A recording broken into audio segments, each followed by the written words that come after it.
Hunt! What's up, everybody? Perfect. We're back! Bounty Hunt, the Utini Network podcast that is all about rockin' Tatooine!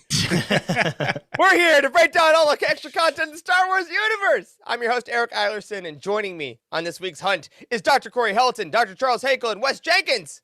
What's up? Hey, buddy. Corey, hi. How are you? Boba Fett's back. I'm great. Boba Fett is back, baby. Man, I can't wait to talk about this. I have stories to tell about speculation about Boba Fett that I'm happy to share. About Boba Fett, indeed. About Dr. Charles Boba Fett, Hakel, yeah. do you have stories about Boba Fett? I don't have stories about Boba Fett necessarily, but my dog did sit up a little bit straighter when you were doing that high singing voice, Eric. So thanks for that. Wonderful, Coda. This show is all for you. I'm just kidding. This show and everything I do is all for Wes Jenkins. Yay! Oh, my dog is with me as well. Say hello to everyone. He got his energy out earlier before the show started, thank God. But I'm really happy to talk about Boba Fett finally. Absolutely. Friends, this is Bounty Hunt. If you're new to the show, this is where we take all the shows that are coming out, which we can say plurally now. It's 2022. We have Star Wars shows that are going to be coming out. We dissect them. We go over what happened. We give our thoughts. And today's mark, of course, as we've been saying, is the Book of Boba Fett, Season 1, Episode 1, Stranger in a Strange Land. So, if you're a fan of any of our Utini shows, you will know that we are always very outlined. We're very structured. We're very professional. And I will accept nothing else. Bounty Hunt's pretty laid back. We're going to have a great time. I'm going to tell you what happened in the show. This is full spoilers as well. So this is your one warning. Full spoilers on the episode. If you have not watched this yet, I don't believe you. Sure, I don't believe you. You watched Book of Boba Fett. Come on. But if you haven't, pause the show, watch it, come on back, and enjoy the conversation. Fellas, are we ready for our first recap of 2022? Happy New Year, by the way. Oh, my goodness, I didn't say it. Happy New Year! Yeah. Happy New Year. Happy New Year. What a way to start it. Absolutely. All right, without further ado, let's talk about what happened in Stranger in a Strange Land. We open up on the glorious hot sands of Tatooine. We see Jabba's, nope, Bib Fortuna's, nope, Boba Fett's palace, complete with massive throne. But Boba Fett is not there. No, he is healing in a Bacta tank, where he is having the dreams again, because the dreams are back. Within his dreams, we see a couple things. We see Camino. We see the Geonosian Arena.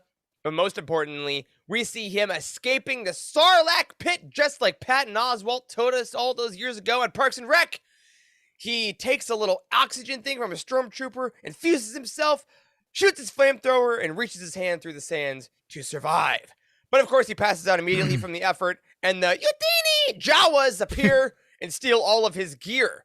The next morning, the Tusken Raiders, or Sand People, come and find him and kidnap him by tying him to a bantha. While at their camp, he almost escapes, but then because of a stupid Rodian, he is chased down and challenged to single combat by a completely badass Tusken Raider, who just beats him down. And then we come back to the regular time, the present time, post-Mandalorian Season 2, where Master Assassin Fennec Shand wakes Boba up and says people are here. They're ready to give him tribute as the new crime boss. We have an epic scene of Boba putting on all of his armor, and he receives tributes like a Wookiee pelt, a very mouthy Marioro Delicate, and some Gamorrean guards.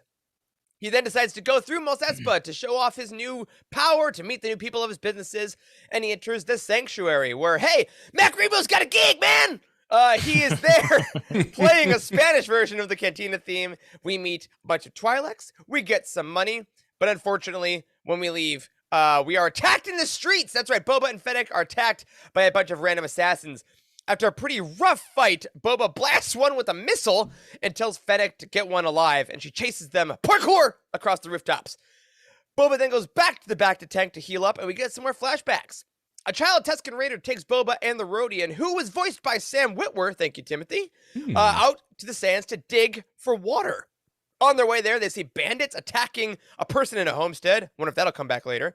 But eventually, a Rodian finds a couple water pouches and then awakens a giant six-armed beast straight out of Power Rangers, I'll tell you what. A big fight ensues, including Boba jumping on the back of it, pulling a Leia, and strangling it with the chain. Then it gets decapitated. The child Tusken and Boba survive, take it back to the camp, and then the elder Tusken sees the child alive, offers Boba some water, one step on the path to acceptance. All right, gents. As we always do in the previous shows, we're going to go around and give this a 1 to 10. Our initial impressions, and give us a couple reasons why. Give us your first vibes on this, all right? Charles, let's start with you. Episode 1, Book of Boba Fett. What'd you think? All right. So I definitely enjoyed it. I think there were some things that stuck out to me that didn't feel like 100% Star Warsy to me. You mentioned kind of the Power Rangers creature. That was one thing that stuck out to me. Andrew in our group, Andrew Bell, he brought up that some of the fighting that was happening, the choreography maybe wasn't entirely up to snuff compared to stuff we've seen in like Mando and whatnot. I agree with those things, but overall, really solid first episode. Laid some great groundwork. It was really great seeing Tem back as Boba. Definitely. I thought he's doing a great job with it. I'm really interested to see this Tusken Raiders stuff. They're introducing a lot of different parties that may come into play. And this is only 6 episodes. We got Tuskens, we got the mayor and his delegate that are dropping threats. We've got the whole casino thing that's going on. Whoever attacked Boba Fett, like there's a lot happening for one episode. I will give this an 8.0. Love it. Corey, how about you? Corey, you're on mute. You're on mute, man. Oh, sorry, I didn't realize my button was There hit. Yeah, I'm actually going to go a little bit lower than you, Charles. I'm actually going to go with a 7. Some of the things that you said, yeah, I totally agreed with. Like some of the CGI was a little weird. Some of the choreography was weird. The Power Rangers monster was weird. I'm excited to talk about some of those types of things. But I think overall there were some really strong redeeming qualities. We're just a little spoiled at this point, I think, right? Right. Yeah. Like the Mandalorian season 1 and 2 first episodes were both very, very good, high production and that sort of thing. So I don't know. I'm interested to see what your thoughts on kind of how we arrived at the state that we did of this particular show. I mean, it sort of has those. I mean, there's a lot of shows that were produced during COVID that sort of have this feel to them a little bit. So I'm interested to hear what you guys have to say. Sure. Totally. Wes? So I was excited, as we all were, for the show to come back. But I did say to a buddy of mine in the beginning, I was like, you're going to watch it, but there are some issues with the cinematography that I noticed. I just said issues. I didn't say anything else besides that. But for me, the buildup was great. So we have, like Charles was saying, we have a wide array of ways we can go with this show now because we have the Tusken Raiders and we have like his rise to power at Mos Espa, just the very beginning in the casino and all those other things. So we have a good start, very good start. And I don't want to get ahead of myself. I'm going to say 8.2, just a little above, because I really enjoyed it because it answered a hell of a lot of questions that everybody had. And it paid a lot of tribute to some legend stuff that I was looking over before the show started. So 8.2 from me. Awesome. Fair. Great. I will round us out. Honestly, very similarly to you guys. I thought it laid a lot of freaking awesome groundwork. I liked a lot of the basics. I like a lot of places, like the fact that Boba is always kind of healing still. Like he's, I feel like we've seen back to be like a miracle worker, but it seems like now he's got this kind of chronic thing he's dealing with. I liked how he was intermingling with Mos Espa. I liked the kind of different factions we've already seen.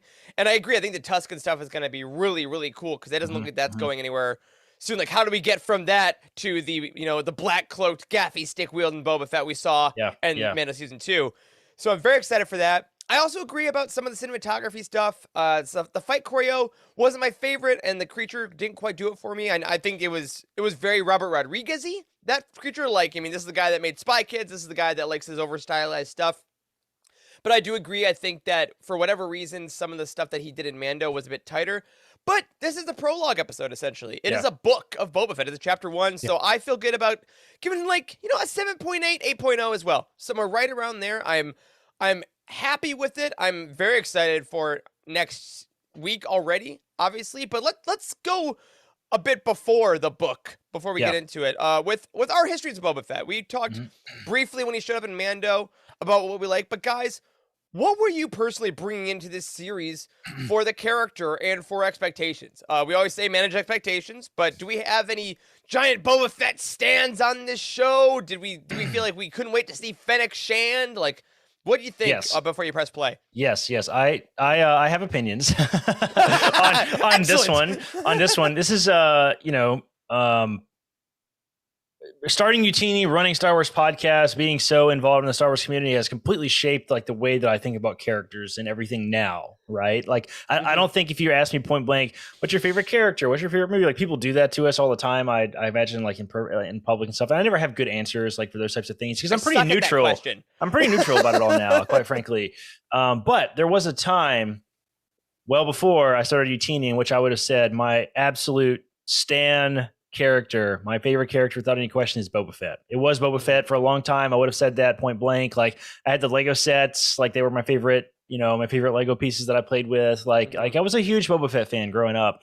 And I have two kind of stories related to this. The first is I really deeply fell in love with the character of Boba Fett when I read the what's the series? That first book series, the Fate of the not the Fate of the Jedi. That was Legacy of the Force. Legacy of the Force series. Yeah, that was the first book series I read. And there's a couple, minor spoiler alert. There's a couple of Boba Fett Han Solo scenes in those series. And one of the scenes that I will never forget from Legends is like Boba Fett and Han Solo round a corner, and they're like both old. They like round a corner and they see each other, and they like draw weapons or whatever. They're about to kill each other. Then they just like slowly lower their weapons, and they're like, we're too old for this, aren't we? And they're like, yeah. And that's it. Then they go their separate ways. Like, that's it. So I that really stuck with me in Legends. I've always loved Boba Fett. And his entire story arc in that entire series is really fun about fighting the cloning, aging process. Like, yes, he was an unaltered clone, but there was some residual effects of some of the things. He was sort of on a personal crusade to, like, help the other clones escape that, like, aging quickly thing. That was always really cool to me. And then I guess the other sort of small story that I have related to this is when I've told you guys this before, but I don't know if our listeners have heard this story before. When I was when Disney first bought Star Wars, when they announced that they had bought Star Wars, I was in Guatemala. One of my good buddies, his parents are missionaries down there, and I stayed there for 8 weeks. And the two of us were like, we were both diehard Star Wars fans, and I was pretty much into the books at that point, and he had read a couple books. But we were like speculating all the things that Disney was going to do with Star Wars. Mm-hmm. We're like, do we think there's ever going to be live action TV? Is that going to happen? Like, is that even on the table?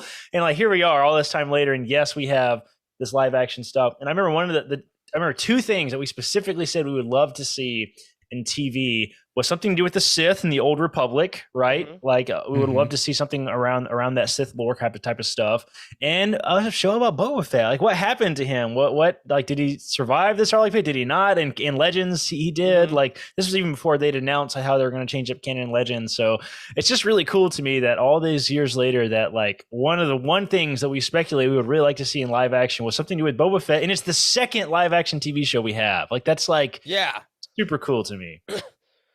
Yeah, I didn't bring in. I love that because I was also so surprised this was the second show we got, because I feel like when we got Mando, I personally liked Boba Fett, but didn't care about it too much, and it was never one of my favorites. Again, love the design, love the toys, very similar to you, Corey. But as far as I read maybe a young Boba Fett book at one point, but it was never one of my guys. Yeah. And then honestly, Mando season 2 Boba Fett got me into the character like a lot. Yeah. And I think a lot of friends on Twitter and people like that really agreed. Like, oh, this version of Boba, like Dad Bod Boba, new armor Boba, like going wild was awesome. So I got very excited for that character. But as far as like, I never really thought too much about the Sarlacc pit. I was like, okay, like maybe he did, but I don't know. It didn't really affect my Star Wars story going forward. So it's now fun, weirdly for me on the complete opposite end of the spectrum, to have had zero expectations about what happened to Boba Fett in the future to now be discovering it all in real time. Sure. Yeah. What about you guys, West Charles? I was kind of more interested in Jango Fett and like his beginning. And I always wondered why when Boba picks up Jango's helmet that his head doesn't fall out. And this, I mean, it 100% should. But that thought did occur to me when we saw that scene again in this episode. I mean, that would be stupid for children, you animals. Traumatizing for Boba. That would make him probably even bigger crime lord. He probably would have tortured some people in the beginning of this one. But Boba Fett he's probably been at the top tier of like Star Wars characters or villains.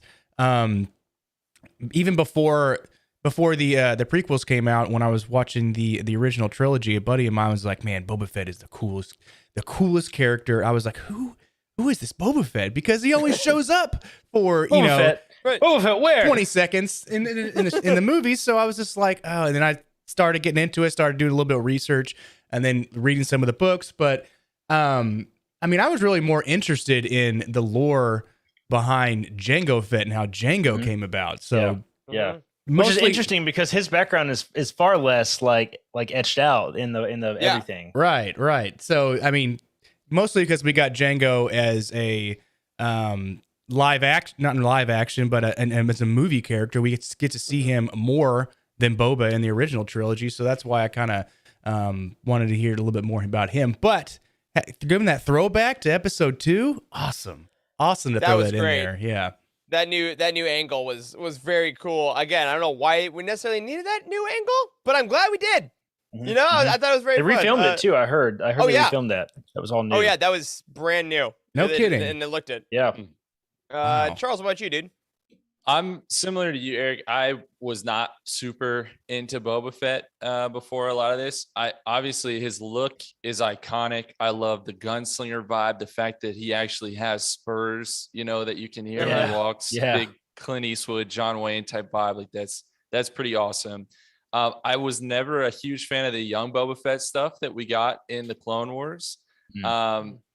I liked that for the other bounty hunters that it introduced us to more so than actually learning about young Boba. But yeah, or Mando, sing crowd, where you at? Yeah, but yeah, the stuff in Mando was so cool, and it's just nice to have Tim back. I know I've said that before, but I don't know. It's just really cool to see him kind of pick this mantle up again. And we're actually getting to see Boba earn some of his reputation. Everyone knows he's like one of the coolest characters, but if you step back and look at what he has done prior to Mandalorian season 2, it's not that much. Like he never actually did anything that cool except for stand in the corner and look pretty cool. So exactly. now he's getting a chance to earn those stripes. Yeah, it is interesting that like every scene in the original trilogy for the most part shows Boba Fett he misses because he's always aiming at the main characters. Yeah. So like, dude handled the blaster, but even when he launches on his jetpack, it's pretty jank in the original trilogy. Like his legs are kind of like he's like, oh yeah. We love you, Jerry Bullock. Rest in peace. I know the sound, all the sounds too. He's like, I know it's just pretty goofy, honestly. But yeah, I am excited though that we're getting him here. Like you said, Charles, showing his power, especially in these flashbacks. So let's talk about that for a little bit because Star Wars historically doesn't do flashbacks a lot. We're not really super into that. We got the Mandalorian had the flashbacks of being rescued, and that was crazy because we're like, oh, we're usually just kinetic. We're going forward. We can have visions, force visions of voices from the past and things like that. Mhm. But Star Wars is pretty much forward, and almost more than half this episode was flashbacks, and it does feel like that's going to be a crucial part of this show. I feel like they're setting it up like a book. Like, you have that chapter, like the memories in Thrawn Ascendancy. I feel like that's the vibe we're getting, is that the Tusken story seems to be going hand in hand with the modern day story. And what did you guys feel about that? Do you think that it lessened the impact of either storyline, or did you not mind going back and forth because we're kind of used to it from the books? Well, I feel like once he goes into the Bacta, that's when we get our flashback. It's going to be a recurring theme, right? But I'm totally fine with it. I'm more than fine with it because now we get answers to questions that we've had for decades about how he got out of the Sarlacc pit and how he got his armor back and all that kind of stuff. We kind of already have ideas from the Mandalorian of how he got everything back. But we don't have the actual the actual scene of Cobb Vanth getting the armor from the Jawas. When we have what he said happened, but we don't have the actual. So maybe we'll get that. But I am totally fine with the flashbacks. I enjoy it. Yeah. I'm all about it too. Big fan. I like that. It's sometimes hard for us, I think, have these types of questions because we know so much about the lore and the characters and that sort of thing. But like, think about what someone who doesn't read the books at all, for example, knows about this. So they're like pretty diehard fan because they've seen all the TV shows, seen all the Clone Wars, that sort of thing. We have original trilogy Boba Fett, who's like quiet badass in the corner, doesn't Mhm. have like literally hardly any dialogue, right? Except for when he's being a badass, right? And then we have Clone Wars Boba Fett, who's a snotty, whiny, little obnoxious kid, right? Yep. Like, and that comes from like It's well, me, Boba exactly. Fett. Exactly. It's awful. It's absolutely awful, right? So, how did he get from being whiny kid to badass in original trilogy to this dark, humbled, quiet, like loyal guy that we get in Mandalorian, right? So we have to see Yeah. that character development. And I don't really know. I don't know if this would have gone over as well if we didn't get the Sarlacc pit. I am surprised we got it in the first episode, though. I will say. I agree. I think that the Sarlacc, because the Sarlacc pit has been like the Boba Fett question, Yeah. like you're saying, like for decades, and I think Yeah. that I'm surprised, but I'm also in retrospect like, oh yeah, because you don't do it in the first episode, people are gonna be like, well, what about the Sarlacc pit? Are they ever know. gonna talk about it? Right. So I did like that, and I do agree. Later on, we're gonna talk about how Boba has shifted from original trilogy to Mando to even like the kind of more fun-ish guy. We're seeing this episode that some dude bros on the internet had issue with, and listen, real quick disclaimer: you can talk about this episode, but there's like a meme going around that's like Boba Fett isn't fun. Like this guy is like into like consensual sex and things like that. Like it's like What? Yeah, it's What? it's a thing. What does that even mean? Exactly, I agree. But I agree. I like that they brought the Sarlacc in early, and I do think that this saves them from doing a book and a show that would have to explain it all. That you can do it all at once. Yeah. But they have to do it in this flashback form, because imagine if this entire first episode was just like the Tusken stuff, right? Yeah, no. It would not be nearly as fun, Yeah, nearly as that's a good point. interesting. It's a very good point. So we've Yeah. got to do it kind of this way. We only have 6 episodes, so we can't use the Mhm. entire episodes for all that background stuff. I like the Yep. quick little Yep. flashbacks and then move on. They did Absolutely. They did an amazing job with like the makeup on him when he was with the Tuscans. Oh my Oh, god, yeah. My it is. God. His skin looks Maybe- My real guy nasty. looks rough. So that Maybe he's born with it. Maybe it's Tatooine. Oh! that's usually an Eric quip there, Charles. That was Good amazing. Lord. I gotta say, your boy definitely moisturized between his skin looks phenomenal in the Little bit. present day. But I did want to ask about that because Wes, you mentioned that the dreams are back only in the back to tank. So we get the back to tank. That's our conceit. I want to identify that for a second because dude is in Bacta, and then like you said, Charles, the fight is kind of off. Like he doesn't seem to be quite at his full swinging weight for whatever reason against all these. I mean, it's 6 assassins or whatever. Like it's a tough fight, but Boba Fett has always seemed a little super heroic, and he seemed a little like, I got hit a bunch of times. Oh, get me to Bacta. Like, what is that about? Do you guys think is that all Sarlacc pit still, or do you think there's something else going on? It could be lingering issues. I mean, the doctors could know. Like if there's something like that keeps his What? Diagnose Boba Fett. What's going on? it's something that keeps his I- stamina down. Like he only has Yeah. a little bit of reserve, and then once he uses all that, that's it. He's got to go back into the back. Is it long-term COVID? Is that what's going on? Yeah. I really did want to talk about this, and Charles, I really am interested to hear your thoughts. I'm sure you were kind of thinking about a little medical stuff too as you were watching this, because of course, like, I want to talk about a small detail that I'm not sure everybody really realized. That would have been a plot hole if they didn't explain it. In the very first seconds of the episode, the seal in his helmet has been broken, and he had to take the oxygen tank from the stormtrooper helmet to reseal his own helmet. Did you guys notice that? Like it was a that's small. what he was doing. Yeah. Yeah, right. Because he's fully in armor. His face is covered in a sealed, vacuum sealed helmet. How did he get acid burns all over his head? Right. Well, the helmet was broken. Because the right? That's why. Sarlacc is literally digesting him, but with acid and poison. Yes. So the things the two things that really immediately jump to mind is he's got a bunch of like chemical burns on his skin, right? Because of whatever juices are in there that have gotten inside of his helmet, inside of his armor, and all that kind of thing. Yes, exactly. But also like there's clearly some kind of gas or something too, because he's coughing and that sort of thing. So God knows what got in his lungs, like what that was like. And I mean, does he just have really bad COPD? I don't really understand. Charles, what did you think? Any medical thoughts? I had similar thoughts. Yeah, from like almost like people that were in like chemical warfare, right, and survived, but they breathed in fumes from something awful, some noxious gas. Yeah, and they have like pulmonary fibrosis, terrible lung issues. He didn't really seem to have a lack of stamina just at baseline. Like he was rolling around, he looked pretty comfortable, right, when he's just chilling and walking around visiting the casino and stuff like that. But as soon as he had to like go into action, that's when he started not looking so hot. So it is. So maybe he's got like some immune disease, perhaps. I was kind of thinking that, like maybe some autoimmune type of stuff. It's in his blood, basically. It's kind of layman terminology is what I'm trying to say. I don't know. Yeah, it's hard to say, but I do think that that's going to be something that carries forward. Like I actually don't anticipate seeing Boba Fett using his back to tank and getting back to 100% and like just being like top-notch Boba. Like I think we're going to see a guy who has to use his reputation and his smarts to get out of direct conflicts like that as much as possible. Like I think he's not well, and he has to learn how to be powerful in a new way.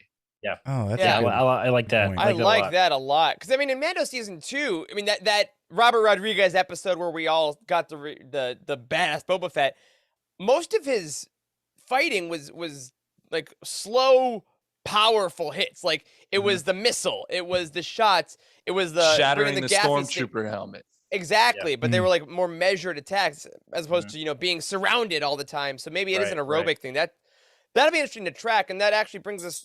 It's a nice segue into something that we all brought up in our recaps: is the fight choreography.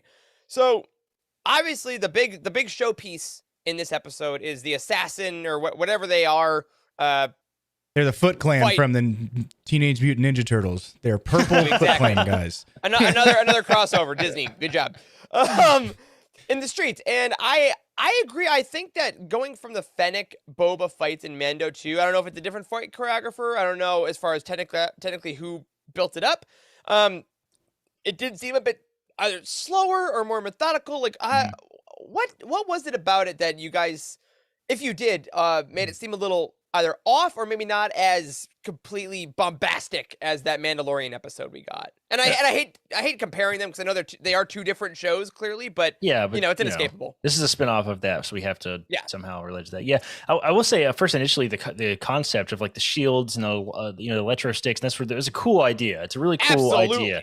I don't think any of us have any sort of problem with that. Some of the execution of that maybe was a little odd. Like just I don't know, the shields look weird to me too. Like it felt very out of place. Like something was off about the CGI to me, I guess. Like the shields looked weird.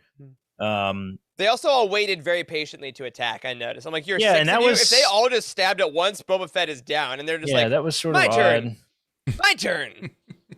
My turn. It was like a schoolyard like bully fight happening is like how it looked to me. Yeah. Maybe they were trying to take him alive. Like maybe they would have. That's what I'm wondering. Maybe they would have. That scene would have benefited from a split second of the leader being like, remember, we want him alive type of thing. Like maybe here's my major problem with that fight scene actually is the setup of it. Like if you look in the background, there's some stuff that doesn't look great. Like if you're not focusing on the person they want you to look at, right? And you watch some people in the background, you can tell they're like pulling hits and like didn't actually connect and that kind of stuff. But the setup, dude, they leave the casino. There's like a long shot of Fennec and Boba walking, and the Gamorreans are like 5 feet behind them. And then there's a side shot, and then it goes back to the front shot when the assassins start jumping in. The Gamorreans are just gone. They disappeared. Yeah, they're nowhere to be found. And they get attacked for like 30 seconds to maybe 40 seconds before the Gamorreans show up again.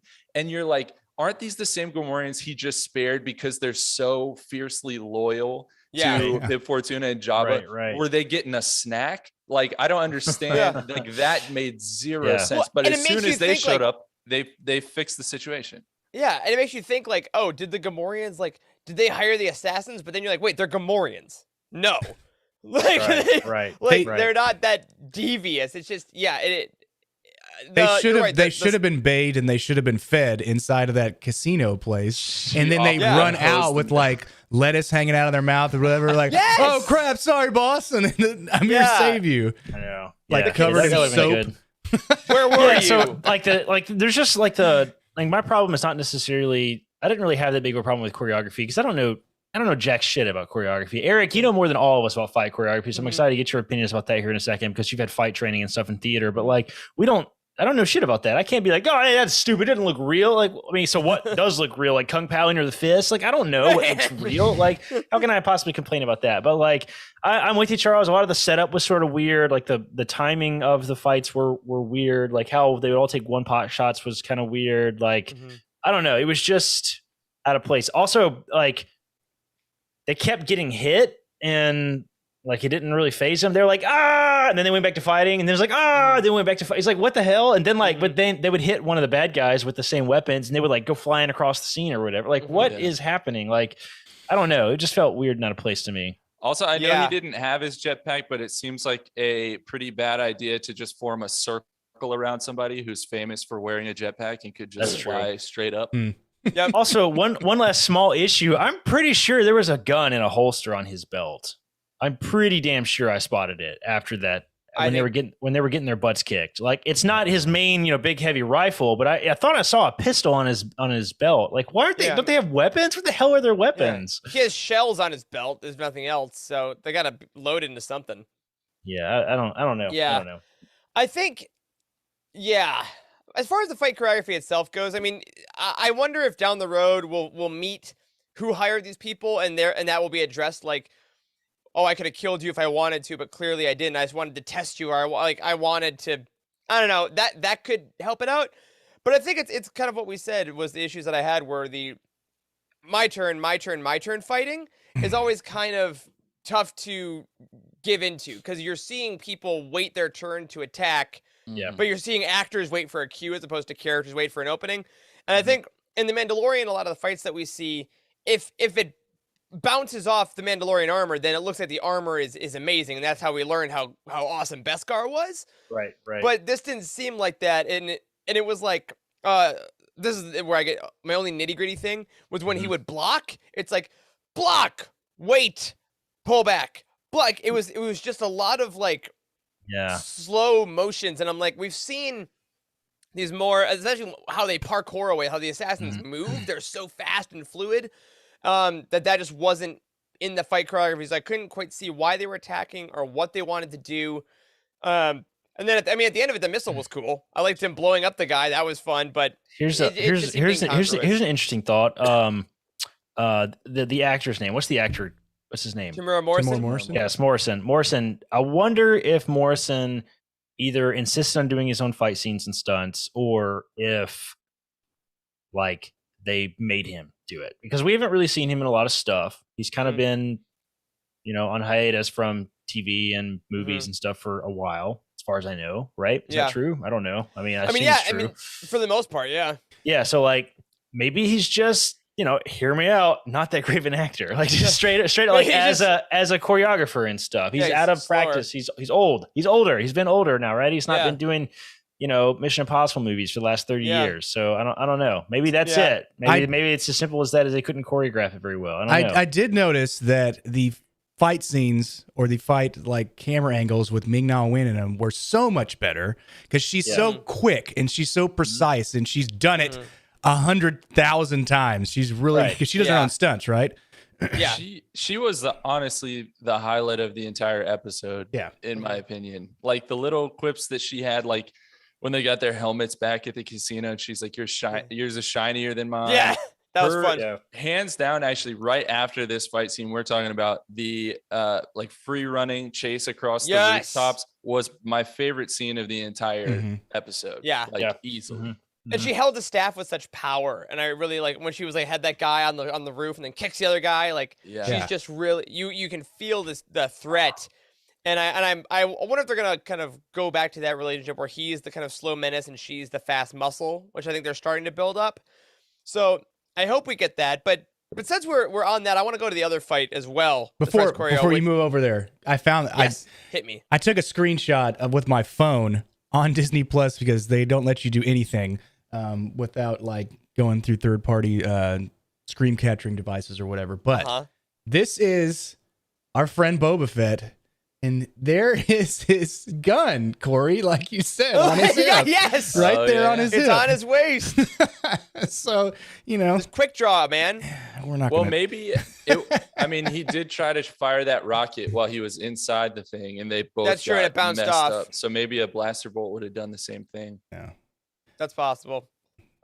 Great catch though, Wes. That was Corey, you're Corey, muted. you're interesting. Corey, you're muted muted again.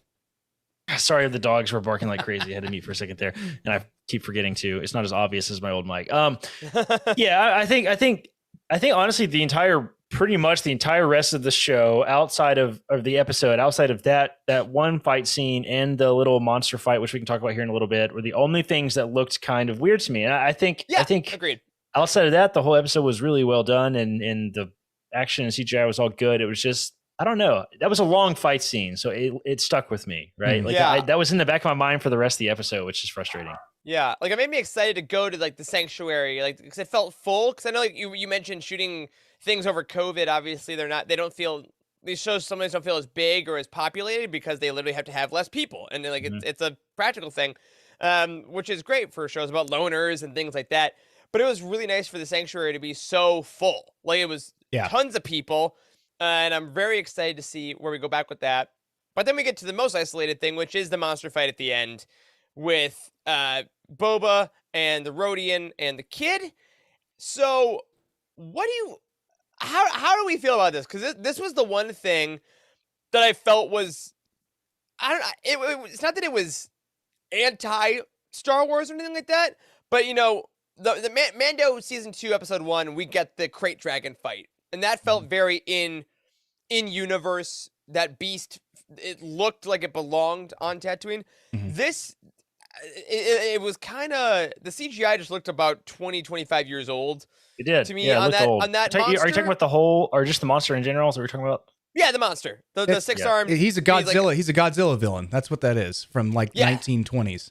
Yeah, it looks. Stop motion. That's what it looks like to me. It was very weird. Yeah, I didn't vibe with the it. The premise of the monster was really cool. That like how many arms did he have? 4. He had 4 arms, right? 6. He was like a centaur, but they were all human arms. That's right. Like the thing was scary. Like when we saw it walking like a centaur, I was like, this is a really scary monster to fight. Yeah. But his face looked stupid. It looked so stupid. Yeah. Like I just didn't like it at all. It was like such a, I hate to be so negative about something so picky as like CGI or something, but like it looked bad. And then it takes you out. It does. It takes you out totally. And then when the kid Tusken is carrying his head, and I'm just like, oh god, this looks like Look what I Power did. Rangers. This is Power Rangers. I hated it. I absolutely hated it.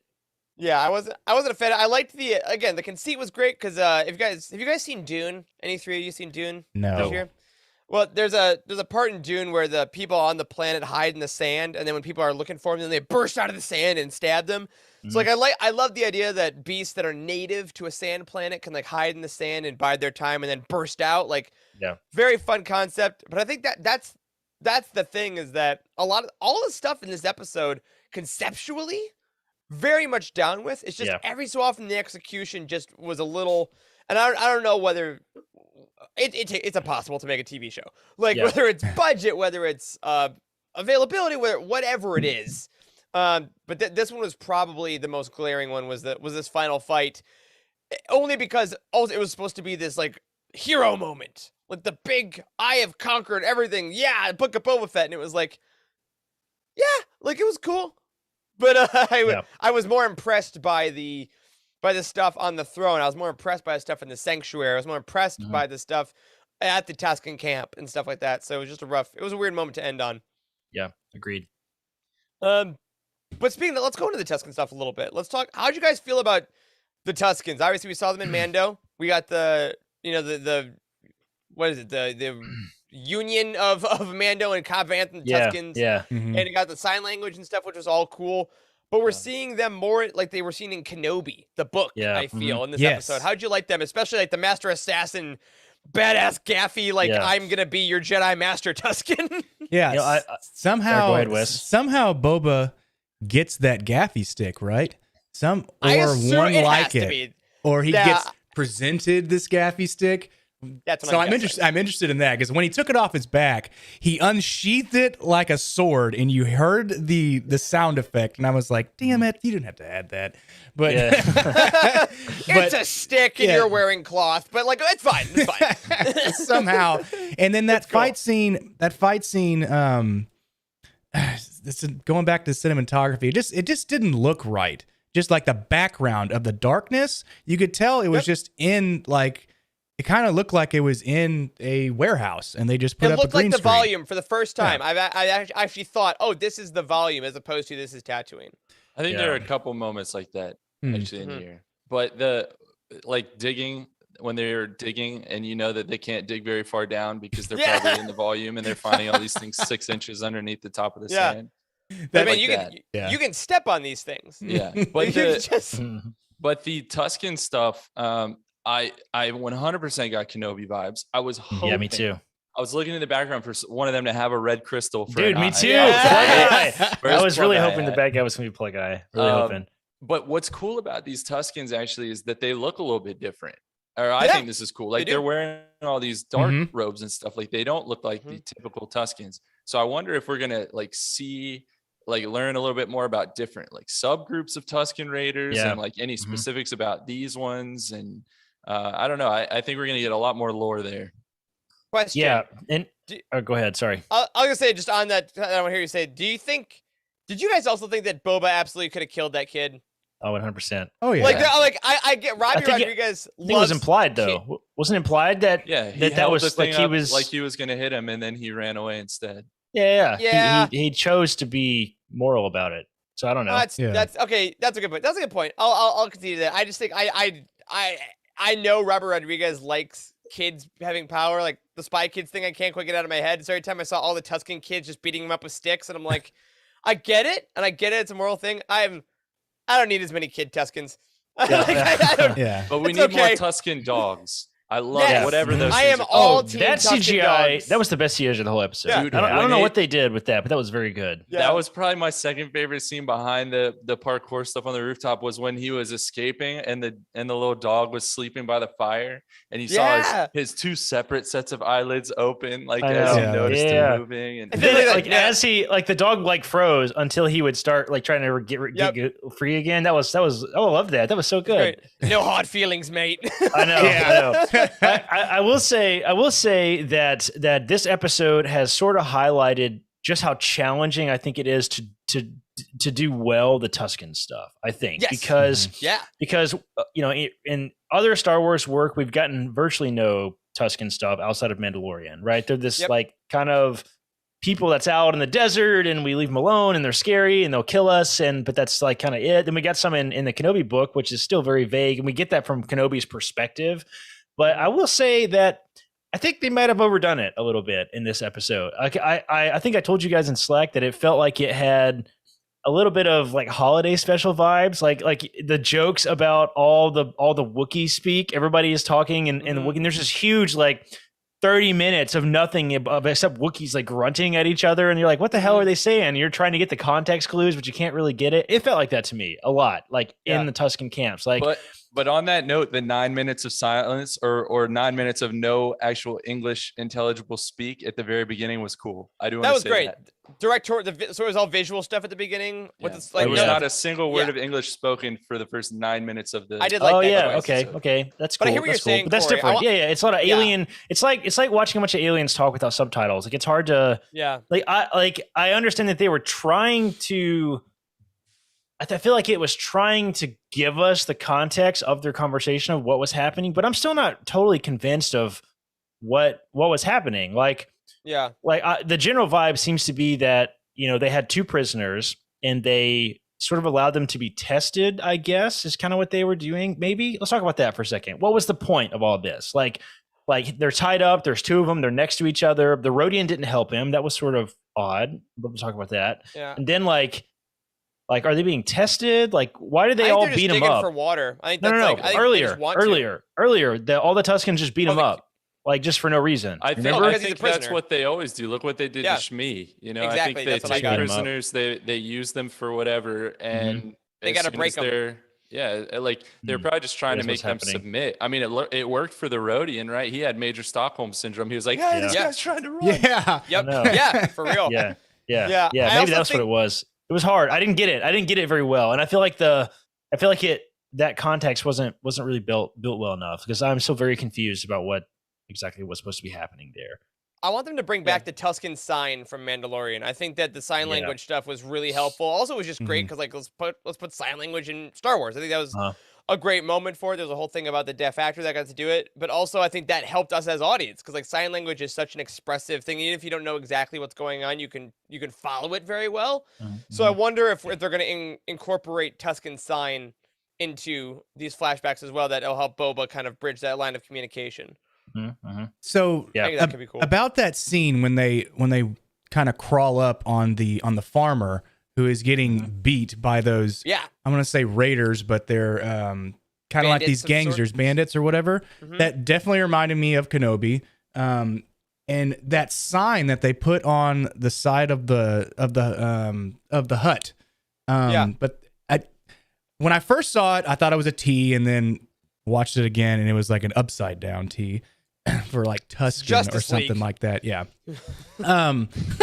But so I'm thinking that they showed us this scene because people are going to believe that that is the Tuscan Raiders that are going in there and that are causing all this havoc with these people that are on the outskirts of maybe these moisture farmers, and it's actually these gangsters or these raiders. But that's because why else would they show us that unless they want to, flesh out something else? That's where Yeah. Bantha tracks. I don't know. What's that line?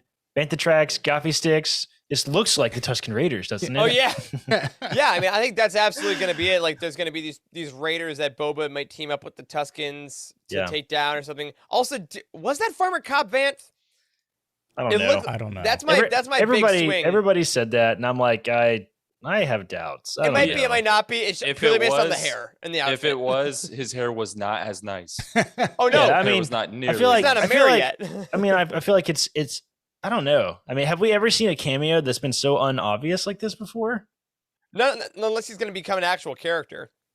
I mean, Because he I gets guess, the armor but- from him somehow. Yeah, but this or is from the Jawas. yeah, maybe so. Maybe so. I feel like if it was supposed to be a cameo, it's different. Book cameos and comic cameos, things Yeah. are different than like this is live action cameos. He was just in an entire episode of Mandalorian, so like Yeah. I feel like if it was supposed to be a cameo, I feel like they would have made it a little more obvious. So I'm in the doubt camp personally. That's fair. We'll see. But I think you're right, Wes, that the point of the scene, if it is Cobb Vanth, great. If it's not, doesn't matter, because the point of that scene is to show us the Raiders, to have Boba see the Raiders, because maybe it's like to show the- Boba that, the Tuscans aren't necessarily all evil, even though they did beat me and try to break me and imprison me. The other people are really the scourge of Tatooine or whatever it might be. Yeah, and Wes, I really like that idea that maybe they're trying to make people think it's Tuscans. Like, I'll be interested to see something like that comes up with the paint or something. I don't know. That's interesting. That would be awesome. Oh, one more thing about the Tuscans too before we move on. Their camp does not look anything like a Tuscan camp we've ever seen. Nope. Absolutely right. like the one in they have, episode like, 2. Yeah, dude, they got like army tents and stuff in this, Yeah. and like in They're much episode more 2 they're in this. transitional. Yeah, they're like temporary animal camps. Or nomad. tents and stuff. So yeah. Nomads, So I don't know. That was interesting. There's a lot of interesting stuff about the Tuscans that I think we're probably going to get a lot more of, and I hope we do. And I hope it's a little more clear to me. Yeah. Like we gotta flesh out the Tuscans in the flashbacks. We gotta flesh out Boba's evolution in the flashbacks, and then in the modern day, they gotta flesh out Boba's maybe his illness. We find out about that. We've got to find out about the assassin groups, and then we got to keep track of like the sanctuary and all the businesses. So it's a heavy order, but also we got all this in episode 1. So I definitely feel like they can do it. 2 more things I want to chat about before we get out of here. There's been a lot of talk about the Boba Fett character evolution online, especially in this episode. He's like, dare I say, slightly fun in this episode. Like he makes the joke about the protocol droid. He's like, yeah, I will get my helmet serviced. Yeah, like, and he seems kind of pseudo friendly with like the try of like, oh, I'm just, this is my establishment now. I'm just dropping by. Like, this is the guy that shot Bib Fortuna in cold blood and is like now kind of having fun with it. And he's, like you said, he let the kid go. He's he's doing a lot of stuff that doesn't make him that bloodthirsty person that it seems like a lot of maybe older Star Wars fans had in their mind for the last 40 years.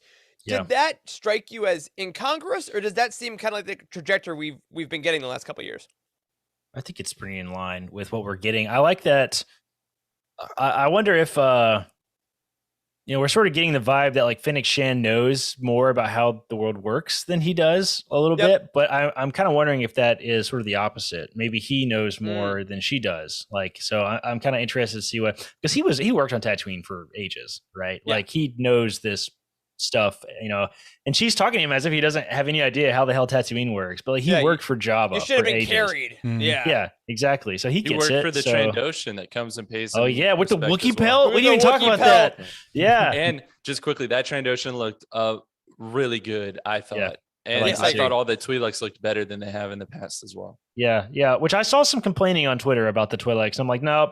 You guys are wrong. Like it looked better. It looked better this time. Yeah. Also, I do really want to talk about like really fast. I loved that we had a slightly sexualized male Twi'lek for once. Yeah, slightly. No. Okay, Dude you know what I'm was saying. jacked. We My had boy we had was jacked. we had a absolutely ripped dude Twilight, which is really great because it's always been a really kind of sexist thing about the Twilight. Yeah. Only the females are walking around basically nude. So Yeah, like, no, this guy was like, hey, you want me to like wash your helmet? I'm like, I I'll bet that's massage not your- all you're washing today, my guy. Holy damn. you want a shoulder massage? Like, Yeah. I'll take a shoulder massage from that beautiful. guy, man. He was ripped. Yeah, like, my seriously. God.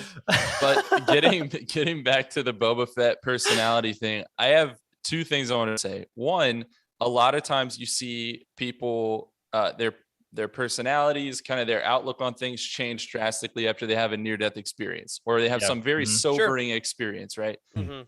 Dude was digested almost alive in the belly of a Sarlacc. Like maybe he changed a little bit from that day on. You know what I mean? That could alter you. Yeah. Yeah. And all this Tusken stuff, and all the Tusken stuff. And secondly, like everyone that says like that's not how Boba is, what evidence do you have of that? Again, he had like 3 lines in this era prior to Mandalorian season 2. Yeah, right. Like, you don't Right. know what he's like. Yeah. Great Agreed, point. 100%. Great. I'm also there. I mean, obviously, I asked a very leading question, but I completely agree. I think that this is a fun way to go, and also, like, I don't mind my heroes or protagonists, even if they're anti-heroes, being slightly filled with empathy. I think that maybe, hear me out, maybe that's not a bad thing to show that you can have a little freaking empathy in this world, and I think that Boba having some fun and doing that doesn't make him less of a badass. I think that's gonna be very cool going forward. Another Agreed. thing after they came to pay tribute and the mayor's like assistant was there and he stopped. A lot of Yeah, hands. a lot of like I love that guy. Oh my I God. love that guy. I cannot wait to get more of that plot. Oh, Yeah. I'm and all right. he stopped and was he's just funny. like He's very polarizing. People either hated him or loved him. Yeah. I loved him too. I kind of hated him, but I'm also. Hey, you know what? I'm glad. You know glad why? that Because he's very a corporate, Eric. That's why you hate him. He's making strong choices. That's what I'll say. He's making strong choices, and I can't wait till someday when The Boba Fett- mayor might not see it that way, Yeah. but I will, no matter what, I will pass along the message. He reminded me like of Crispin Glover immediately. But I also think that Fennec Shan is absolutely going to shoot him in like episode 4, so that'll be really fun. I thought keep she was an going eye to on shoot everybody. him in the episode. that. Anyway, That was a anyway. pretty She was sick gonna line, shoot everybody. that was a pretty sick line. She had so many good one-liners, I feel like, in this, where she was like, Yeah. I keep an eye on everybody after he left. And she was like, Jabba. She was like, Boba Fett offers you your leave unmolested. I was like, oh my God. Unmolested. dang. It's so Yeah, good. that was a good and the word. only one that Yeah. gave any kind of tribute that was worth a shit was the Aqualish that came with money. Everybody I know. else, I mean, the Wookiee Yeah. pelt is pretty sick, but yeah, I mean, Yeah, but hey, you want some cash? Yeah, thanks. I would love that. I gotta funny. buy a protocol droid apparently. yeah, that droid was the torture droid that was like checking everybody in the. Yep. In, And he what was it, voiced by the episode guy 6. from he was voiced by the guy of from What We Do in the Shadows. So I forgot the guy's name, but he was pretty freaking awesome. Droid was 8D8.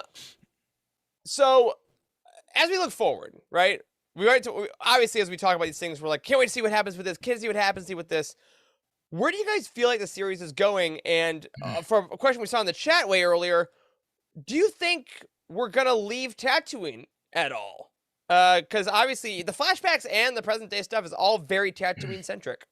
Yeah, that's a good question. I don't know if we're gonna leave Tatooine. I would love to see something else that has value to Boba's past. Maybe we get one episode where it's because I mean, remember we only have 6 episodes to do what we need to do. Right. And I would love to see 6.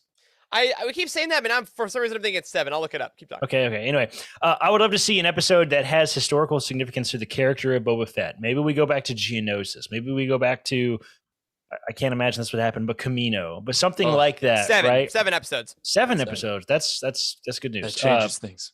Yeah, something like that. I would like to news. see something that we've seen Boba Fett on. I would love it. Yeah, we all want a Camino episode. We're all sluts for Camino. Oh, like that was such a 2 great seconds. flashback. Such a great 2 flashback. seconds of the water. Obi-Wan in the chat. I want him to go to Camino, but realize it's gone. Remember. Oh, that hurts. Oh, Well, just that one platform. Those platforms are gone. Not the whole thing, right? Oh, Just the one. But his How home many could be gone. platforms?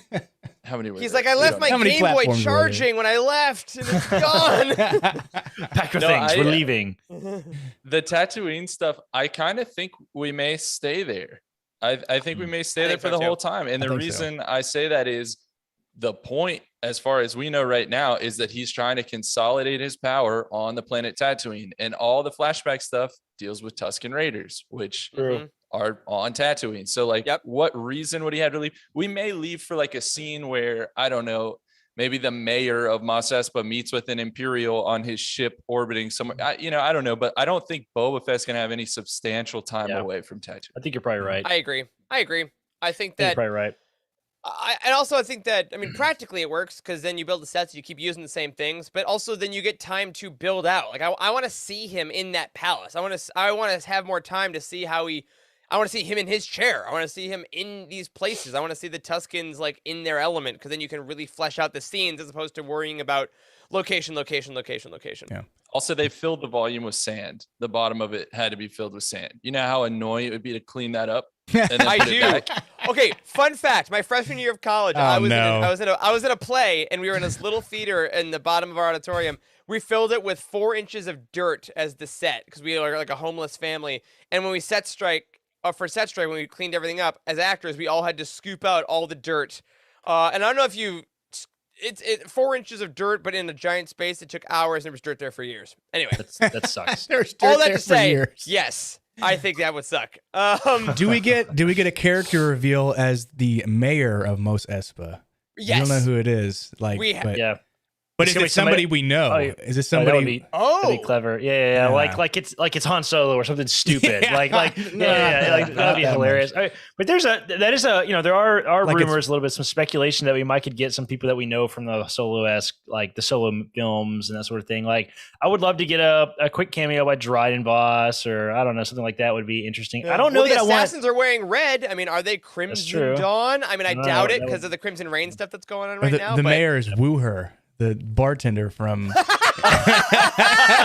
He's really. He made it! He made Oh, it. that would be so funny. That'd be so, and he like we recognize him because like they go in his office with the new protocol droid that they buy, and they make them. He makes the droid wait outside. Like, yeah, that would be fantastic. Oh my something. god, I'd Dude, there like are to see like Mon Mothma or like Leia, like giving like an announcement like on a TV screen or something of like, oh, the New Republic government says something like are cracking down on crime. Like that'd be like make us Yeah. feel more in the universe because Mando is so outside it Yeah. that I think it'd be fun to maybe get a couple of New Republic stuff. So those that would be were interesting. New Republic credits inside of Boba Fett's helmet that he got back at the Oh, casino bar right. thing. Those were That's New a good Republic point. helmets. That's a good point. Yeah, I would love to. I don't know. I mean, there are rumors that we could get like a Harrison Ford cameo or something crazy like that, but I Holy don't know if I crap. want that, to be honest. I really don't want any main character showing up in this. I don't Like, need main character cameos. Yeah, you don't need no, it. me either. No, Me I mean, either. I tell you what I'm most excited about more than anything else is stuff we've seen in the trailers. I am most excited about all the mafia and mob stuff. I am Yes, so sir. utterly jacked for the scene where they're all at the table Yeah. and he's talking to them about what the future looks like. I can't freaking Yeah. wait for that. yeah, which by the way, Robert Rodriguez said in an interview, all the trailers are from the first half of the first episode. You're a liar. I get why you lied. but you're a dirty liar. We have not seen Is that yet. also, does he own the casino, which is very weird, interesting looking at a place, looking real Canto Bight on Tatooine. That was interesting. Oh, the Sanctuary place? Is that what it is? The Sanctuary? Yeah. I think it's like the casino Godfather where they got to pay. I think they probably pay like safety money or something to get the cut of the proceeds. Mhm. That's the vibe I got. Yeah. I think we're going to see a lot more of her too. Yeah. Yeah. She was cool. Well, cool. Any final thoughts? I mean, we've obviously a lot happened this first episode. I think we're in a good place. We're an imperfect beginning, but a really solid beginning. A lot of places to go. You know, we love getting those 9.7, 9.8 episodes on episode like 5 or 6. So we have a lot of room to grow, and I think overall we're all very excited for the next 6 weeks. And we didn't talk about the Tusken Raider kid being a liar. And I believe that he ran up there with the head cut off and was like, I did this, you guys. I did this. I choked him. And I choked him to death, and I did it. They're all patting him on the back. The leader knew, though. The leader knew. Yeah, the leader was like... He's like, yeah, this kid's bullshit. It's probably his son, to be honest. I didn't take it like that at all. I thought he was telling the story of what happened. That's funny. Oh, no. He strike me. absolutely took credit for that. Yeah. He 100% took credit I thought for a that. second that he was telling him that Boba Fett was the one that choked him by doing this. But then after everybody started patting him on the back, I was like, you little son of a bitch. I'd done the same thing. They weren't there. Yeah, but you're right. It's the adults being like, here's your water. And it did have that vibe of like, here's the water. Your training begins tomorrow. Like, I think that's what we're going to get next week. Yeah, I really can't wait to see how.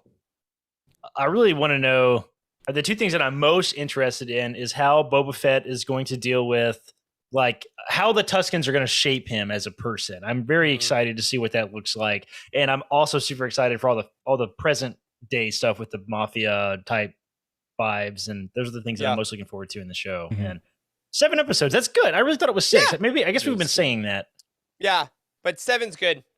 Good solid length.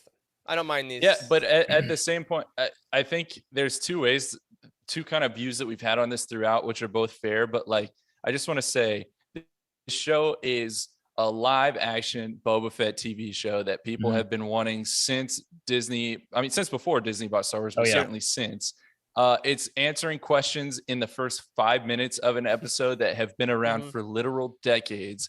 And we're sitting here saying, I didn't love how that monster looked. Like, that's true. If we dial it back, shut the hell up. We're not and be trying thankful. to be a-holes here. Like, this was amazing. Like, there's going to be little things, and we're so used to the quality level of product that they've been putting out that there are going to be probably little things like that make us balk a little bit. But like, we're getting a Boba Fett show. Like, this is incredible. Hell yeah.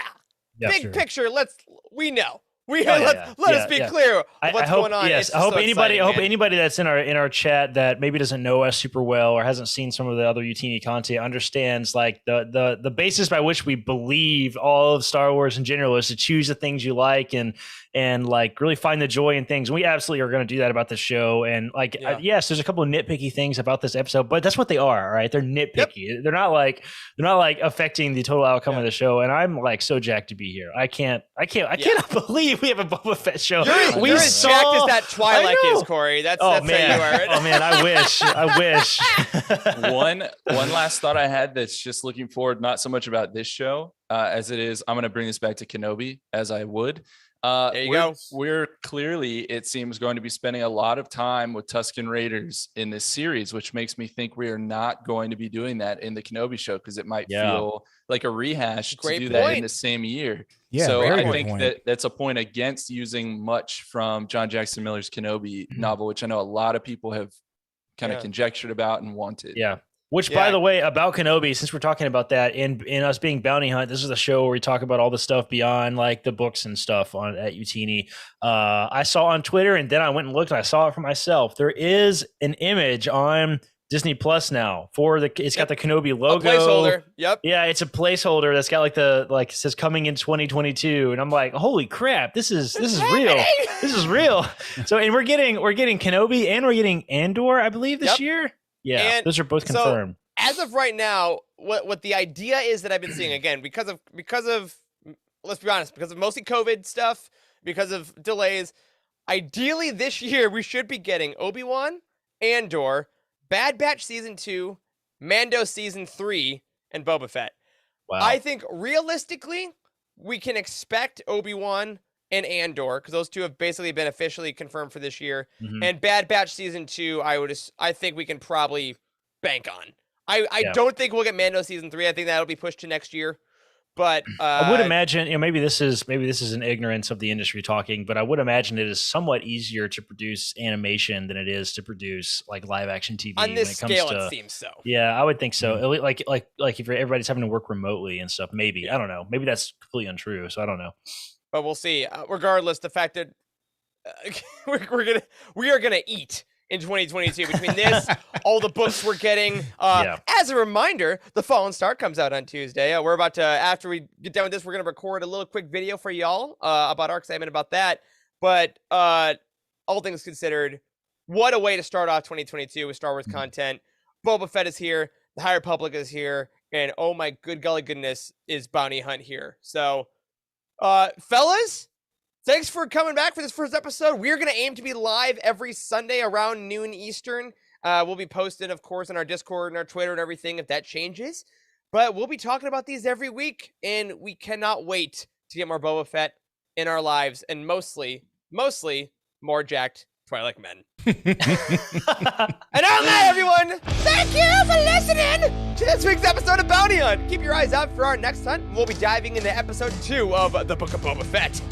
A special thank you to Cheryl Bell, OK Endar, Jeremy Kazina, JG Kars, Earl Q, Patrick Ortiz, and Carl Sander on our Jedi High Council, and Matt Billington, Tyler Latour, Elizabeth Cloutier, Jason Mitchell, Freddie C, and Sally and Chris Eilerson in our Alliance High Command. Go ahead and tell us all your thoughts about the Book of Boba Fett in our Discord. We got a special Book of Boba Fett channel in there. Please use spoiler tags respectively. And be sure to follow our main show on Twitter at Living Force Pod and all of us for all of our thoughts Star Wars. I'm at Eric Eilerson. Corey is at Doc Star Wars MD. Charles is at C. Hankel. And Wes is at Boss Wes. Until next time, rule with respect.